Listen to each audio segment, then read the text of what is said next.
तो हाँ बच्चों, आपका स्वागत है हमारे YouTube चैनल पे प्रोटॉन हब पे। तो आज हमारा सेकंड वीडियो स्टार्ट होगा। जैसा कि हमने पढ़ा के छोड़ा था आपके बिलियन के 9 प्रकार, उसके आगे बात होगी कि बिलियन के भी और प्रकार है। ऐसा नहीं कि वहीं पे रुक जाना।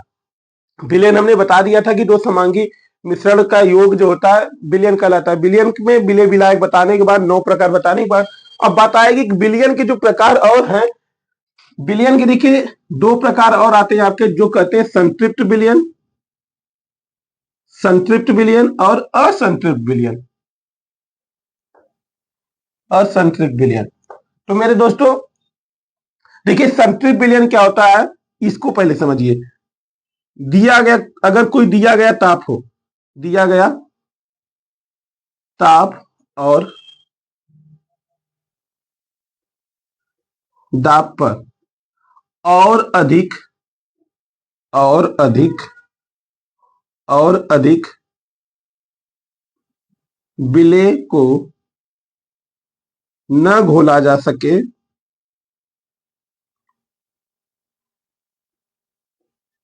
विलय को और अधिक न घोला जा सके, उसे संतृप्त विलयन कहते हैं। उसे संतृप्त विलयन कहते हैं। उसे संतृप्त विलयन कहते हैं। देखिए मेरे दोस्तों, संतृप्त विलयन क्या, कितना साधारण सा कि जो दिया गया ताप है, ताप और दाब है, उस पर और अधिक विलय न घोली जा सके, उसे हम क्या बोलेंगे, संतृप्त विलयन कहेंगे। जैसे कि एक गिलास चीनी है, सॉरी एक गिलास जल हमारा, एक गिलास जल में 1 चम्मच चीनी है और चीनी को मिलाया जाए और उसे हिलाया जाए, फिर वो घुल जाए तो फिर और 1 चम्मच चीनी को डाल करके उसे हिलाया जाए। ऐसी ऐसी क्रिया करते करते एक ऐसा समय आएगा कि जो चीनी का जो मात्रा है वो नीचे क्या होगा, नीचे बैठ जाएगा, घुलेगा नहीं। तो वही कह रहा है, दिया गया ताप पर और अधिक विलय को न घोला जा सके, उसे संतृप्त विलयन कहेंगे। मतलब कि चीनी की मात्रा, एक गिलास जो जो हमारी ये पानी है, जल है, उसमें चीनी की मात्रा को मिला रहा है, ठीक है, मिलाया जा रहा है, मिलाया जा रहा है। फिर 1 चम्मच वो घुल गया, फिर दोबारा 1 चम्मच लिए उसे मिला रहा है, फिर वो उसको हिलाए, उसको हिलाने के बाद फिर 1 चम्मच लिए, फिर से। तो एक ऐसी अवस्था आएगी मेरे दोस्त कि वह चीनी क्या होगा, नहीं घुलेगा, तली में जाकर के, जो उसका तली होगा उसमें जाकर के बैठ जाएगा। ऐसी अवस्था को ही हम संतृप्त विलयन कहेंगे। मतलब कि और अधिक मात्रा में विलय को न डाला जा सके, मतलब चीनी और पानी का हम लोग ऐसा विलयन बनाए कि और अधिक विलयन डालने पर, यानी कि और अधिक विलय डालने पर, अर्थात कि और अधिक चीनी डालने पर नीचे तली में जाके बैठ जाए और वो न घुले न मिले, उसी को हम संतृप्त विलयन कहेंगे। बात समझ में आई मेरे दोस्तों? यानी कि अगर मैं बात करूं कि एक गिलास जल में मेरे दोस्त, ये गिलास जल में चीनी की मात्रा को और अधिक न घोला जा सके, एक गिलास जल में चीनी की और अधिक मात्रा को न घोला जा सके, ठीक है, उसी को हम क्या बोलेंगे, संतृप्त विलयन कहेंगे। यानी कि ऐसा विलयन जिसमें विलय पदार्थ की और अधिक मात्रा को न घोला जा सके, उसे संतृप्त विलयन कहेंगे। ताप और दाब पर और अधिक विलय को न घोला जा सके, उसे संतृप्त विलयन कहते हैं। ठीक है, कहते हैं। दोस्त इतना याद हुआ इतना कि दिया गया ताप और दाब पर और अधिक विलय को न घोला जा सके, उसे संतृप्त विलयन कहेंगे। तो असंतृप्त विलयन क्या हो जाएगा कि ताप और दाब पर और अधिक विलय को घोला जा सके। ठीक है, यहां पे हो जाएगा, देखिए ताप और दाब पर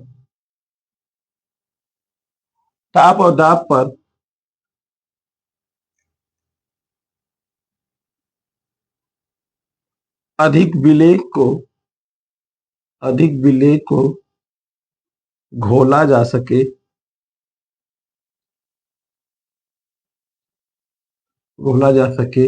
उसे असंतृप्त विलयन कहते हैं। असंतृप्त विलयन कहते हैं। देखिए मेरे दोस्त, जैसे एक गिलास जो जल है, उसमें जो चीनी की मात्रा है और अधिक अगर उसमें घोला जा सके, ऐसा विलयन, ऐसा ताप और दाब जिसमें चीनी की मात्रा को और अधिक घोला जा सके, विलेय पदार्थ की और मात्रा को घोला जा सके, उसे असंतृप्त विलयन कहते हैं। असंतृप्त विलयन मतलब कि विलेय पदार्थ की और अधिकतम मात्रा को जिसमें घोला जा सके उसे हम क्या बोलेंगे? असंतृप्त विलयन कहेंगे। जिसमें विलेय पदार्थ की और अधिक मात्रा को न घोला जा सके उसे संतृप्त विलयन कहेंगे। समझ में आया मेरे दोस्त? ठीक है, विलेय पदार्थ की और अधिक मात्रा को घोला जा सके उसे संतृप्त विलयन, जिसमें विलेय पदार्थ की और अधिकतम मात्रा को न घोला जा सके उसे असंतृप्त विलयन कहेंगे। देखिए ताप और दाब पर अधिक और अधिक विलेय को न घोला जा सके, और अधिक विलेय मतलब कि और ज्यादा मात्रा में चीनी को न घोला जा सके उसे संतृप्त विलयन कहते हैं। ठीक है, ताप और दाब पर अधिक विलेय को, ठीक है, और अधिक विलेय को, ताप और दाब पर और अधिक विलेय को घोला जा सके उसे संतृप्त विलयन कहते हैं। बात समझ में आई मेरे दोस्त? ये बात समझ में आई? अब ये अगर विलेय और मतलब संतृप्त और असंतृप्त हो गया तो इसके आगे की जो पॉइंट है वो है विलेयता। ठीक है, संतृप्त और असंतृप्त समझ में आ गया आपको लोग? तो चलिए अब चलते हैं हम लोग विलेयता पर। इसको नोट करना, नोट कर लीजिए मेरे दोस्त। अगली पॉइंट है विलेयता। विलेयता क्या है? किसी विलयन में विलेय पदार्थ की अधिकतम मात्रा को जो घोला जा सकता है। ठीक है, कोई विलयन है, ठीक है, कोई विलयन है मेरे दोस्त, उस विलयन में विलेय पदार्थ की और अधिकतम मात्रा जो उपस्थित रहती है, ठीक है, कितना विलेय पदार्थ उपस्थित है उसी को हम विलेयता कहते हैं। तो कहेंगे किसी विलयन में, किसी विलयन में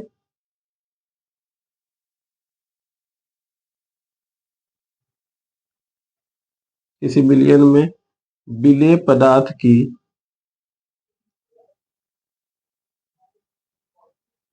अधिकतम, विलेय पदार्थ की अधिकतम मात्रा को, विलेय पदार्थ की अधिकतम मात्रा को विलेयता कहते हैं। देखिए मेरे दोस्त, मैंने बोला किसी विलयन में विलेय पदार्थ की अधिकतम मात्रा को विलेयता कहते हैं। कोई विलयन है उसमें विलेय पदार्थ, मैंने बताया था विलेय और विलायक, जो विलेय पदार्थ की अधिकतम से अधिकतम मात्रा जो होगी वही क्या कहलाएगी? विलेयता कहलाएगी। यानी कि चीनी और पानी है, चीनी की मात्रा इतनी ज्यादा हो जाए, यानी विलेय मात्रा की जितनी अधिकतम मात्रा होगी वही क्या कहलाएगी मेरे दोस्त? वही क्या कहलाएगी? विलेयता कहलाएगी। तो किसी विलयन में विलेय पदार्थ की अधिकतम मात्रा को हम विलेयता कहते हैं। तो देखिए विलेयता क्या है? अधिकतम, अधिकतम मतलब अगर मैं जैसे की बात करूं, एग्जांपल ले लूं आपके लिए, तो 100 ग्राम कोई पदार्थ है, 100 ग्राम पदार्थ को 1 लीटर विलयन में क्या किया गया है? घोला गया है। तो 100 ग्राम पदार्थ को 1 लीटर विलयन में क्या किया गया है? 1 लीटर विलयन में घोला गया है। तो जो विलेयता होगी मेरे दोस्त, विलेयता जो होगी माय डियर स्टूडेंट, वो क्या हो जाएगी? 100 ग्राम पर प्रति लीटर। ठीक है, विलेयता क्या होगी? 100 ग्राम प्रति लीटर। अब ये जो विलेयता है दो चीज पर निर्भर करती है मेरे दोस्त, ताप और दाब पर। किस पे? ताप और दाब पर। विलेयता किस पर निर्भर करती है? ताप और दाब पे। मैं अगर बात करूं कि ताप क्या है, देखिए जरा सा ध्यान दीजिएगा।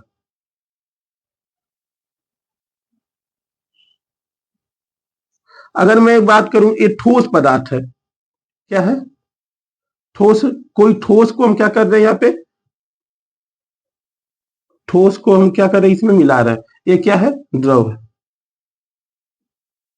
किसी ठोस पदार्थ, ठोस की द्रव में विलेयता, ठोस की द्रव में विलेयता तापमान पर निर्भर करता है। किस पर निर्भर करता है? ठोस की द्रव में विलेयता, द्रव में विलेयता तापमान पर निर्भर करता है, तापमान पर निर्भर करता है।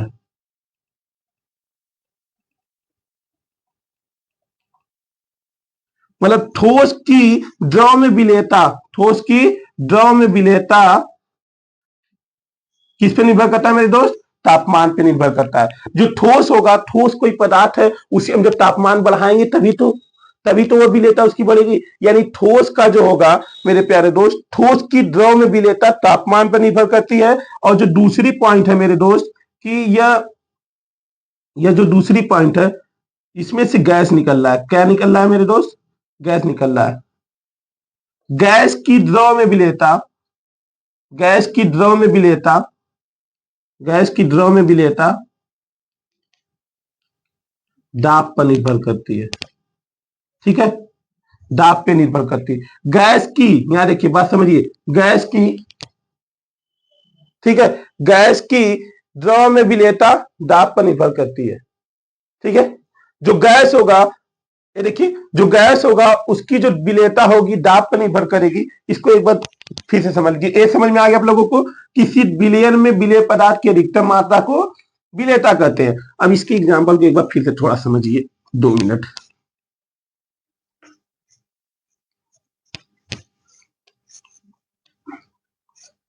मेरे दोस्त, ये मैंने ले लिया आपका, यह द्रव है। क्या है? ये द्रव है, यह द्रव है। ये देखिए फिगर से ही आपको समझ में आ जाएगा। इसमें हम क्या मिलाना चाह रहे हैं? इसमें हम ठोस मिलाना चाह रहे हैं। क्या मिलाना चाह रहे हैं? ठोस। तो यह ठोस अगर मिलाना चाह रहे हैं तो ये किसकी बात होगी? विलेयता की। विलेयता की किसकी बात होगी? विलेयता की। जब ठोस की द्रव में विलेयता, ठोस की द्रव में विलेयता, ठोस की द्रव में विलेयता तापमान पे निर्भर करता है। यानी ठोस की द्रव में विलेयता ताप बढ़ाने पे क्या होती है? क्या होगी? बढ़ेगी। और गैस की, देखिए ऐसे ही हम बना लिए इधर,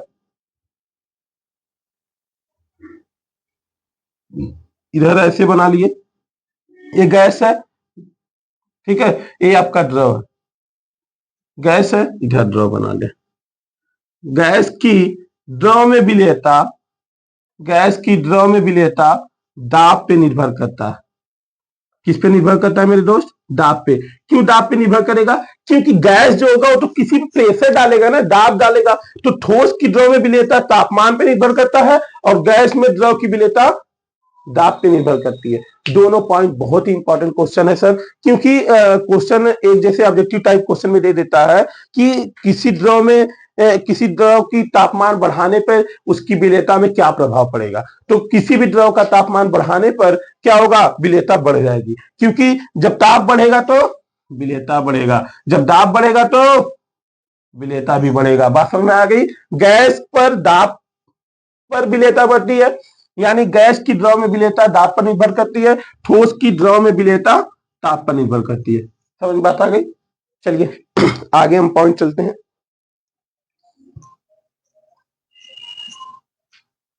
अब बात आएगी विलयन की सांद्रता। विलयन की सांद्रता मेरे दोस्त,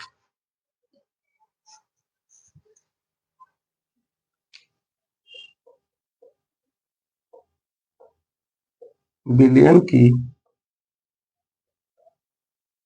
सांद्रता। देखिए विलयन की सांद्रता क्या होती है? किसी विलयन के, किसी विलयन के प्रति इकाई आयतन में उपस्थित, प्रति इकाई आयतन में, प्रति इकाई आयतन में उपस्थित,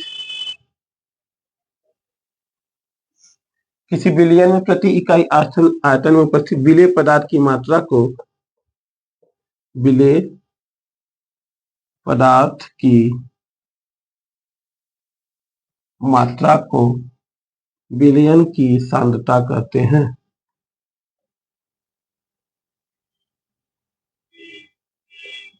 विलयन की सांद्रता कहते हैं। मेरे दोस्तों देखिए, कोई भी विलयन है उसके प्रति इकाई आयतन में जितना भी विलेय उपस्थित होगा वही उसकी क्या कहलाएगी? विलयन की सांद्रता कहलाएगी। यानी किसी भी विलयन के प्रति इकाई आयतन में उपस्थित विलेय पदार्थ की अधिकतम मात्रा को हम क्या कहते हैं मेरे दोस्त? विलयन की सांद्रता कहते हैं। तो किसी विलयन के प्रति इकाई आयतन में उपस्थित, बोलिए मेरे साथ, किसी विलयन के प्रति इकाई आयतन में उपस्थित विलेय पदार्थ की मात्रा को विलयन की सांद्रता कहते हैं। ठीक है, विलयन की सांद्रता को व्यक्त करने की बहुत सी विधियां थी सर, लेकिन आपके सिलेबस के अकॉर्डिंग टोटल 6 विधियां। कितनी विधियां हैं? 6 विधियां। कौन कौन सी? आयतन प्रतिशत, आयतन प्रतिशत, ठीक है, आयतन प्रतिशत। दूसरा भार प्रतिशत, भार प्रतिशत। तीसरा पीपीएम, पीपीएम पार्ट्स पर मिलियन, ठीक है, पीपीएम पार्ट्स पर मिलियन, पार्ट्स पर मिलियन। चौथा है मोल प्रभाज, मोल प्रभाज को एक से रिप्रेजेंट करते हैं। पांचवा है आपका मोलरता, और छठवां है आपका मोललता। ठीक है सर, ये 6 विधियां और भी थी, नॉर्मलता थी, फार्मलता थी, वो सब सिलेबस से आपकी हट गई है। तो जो एनसीईआरटी सिलेबस में, वो मैं आपको बताने का प्रयास कर रहा हूं कि आयतन प्रतिशत, भार प्रतिशत, पीपीएम पार्ट पर मिलियन, मोल प्रभाज, मोलरता, मोललता। ठीक है, ये आपका बिलियन की सांद्रता। हम स्टेप बाय स्टेप एक एक को पकड़ के चलते हैं। पहले हम आज सीखेंगे आयतन प्रतिशत क्या होता है, फिर भार प्रतिशत, फिर पीपीएम, फिर मोल प्रभाज, फिर मोलरता, फिर मोललता। ठीक है, तो बच्चों एक बार इसको फिर से समझ लेते हैं कि बिलियन की सांद्रता क्या है। किसी बिलियन के प्रति इकाई आयतन में उपस्थित विलेय पदार्थ की मात्रा को बिलियन की सांद्रता कहते हैं। अब बिलियन की सांद्रता को 6 रूपों में व्यक्त करते हैं मेरे दोस्त। ठीक है, 6 रूपों में व्यक्त करते हैं। ये परिभाषा देखिए, बहुत ही, अगर परिभाषा के रूप में लेंगे तो कठिन होगा। किसी बिलियन के प्रति इकाई आयतन, जो भी बिलियन होगा उसकी जितना भी आयतन में जितना विलेय पदार्थ की मात्रा उपस्थित होगी, उसी को हम बिलियन की सांद्रता कहते हैं। ठीक है दोस्त, इसके बाद जो 6 पॉइंट है, हम लोग अगले क्लास में आपको स्टेप बाय स्टेप एक एक करके हम लोग पढ़ेंगे। अगर मेरा चैनल आपको अच्छा लगे, मैं जो पढ़ाया आपको सही लगे, तो मेरे चैनल को सब्सक्राइब करिए और बेल आइकन को दबाना मत भूलिए, और अपने दोस्तों यारों को क्या करते रहिए, शेयर करते रहिए। ठीक है, राधे राधे।